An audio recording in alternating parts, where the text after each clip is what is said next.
أعوذ بالله من الشيطان الرجيم சபிக்கப்பட்ட ஷைத்தானை விட்டு அல்லாஹ்விடம் நான் பாதுகாப்பு தேடுகின்றேன்.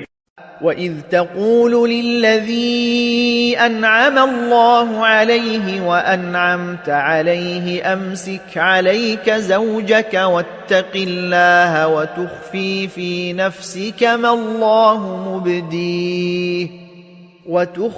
في نفسك ما الله مبديه وتخشى الناس والله أحق أن تخشاه فلما قضى زيد منها وطرا زوجناكها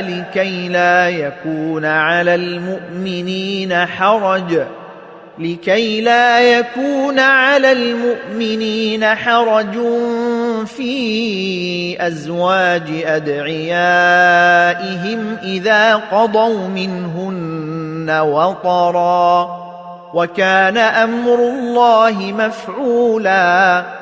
மேலும் நபியே, அந்த சந்தர்ப்பத்தை நினைத்துப் பாரும். எவர் மீது அல்லாஹ்வும் நீரும் உபகாரம் செய்திருந்தீர்களோ அவரிடம் நீர் கூறிக்கொண்டிருந்தீர், உம்முடைய மனைவியை கைவிட்டு விடாதே, மேலும் அல்லாஹுவுக்கு அஞ்சு. நீர் அந்நேரத்தில் அல்லாஹ் வெளிப்படுத்த நாடியிருந்த விஷயத்தை உம்முடைய உள்ளத்தில் மறைத்து வைத்துக் கொண்டிருந்தீர். மேலும் நீர் மனிதர்களுக்கு அஞ்சிக் கொண்டிருந்தீர். ஆனால் அல்லாஹுதான் நீர் அஞ்சுவதற்கு அதிக தகுதியுடையவன். ஜெயித் அவளுடைய விஷயத்தில் தம் நோக்கத்தை நிறைவேற்றிய பிறகு விவாகரத்து செய்யப்பட்ட அவளை உமக்கு நாம் மணமுடித்து வைத்தோம்.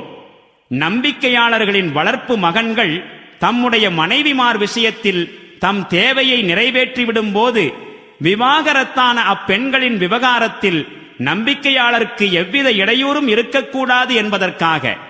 மேலும் அல்லாஹ்வின் கட்டளையோ செயல்படுத்தப்பட வேண்டியதாகவே இருந்தது.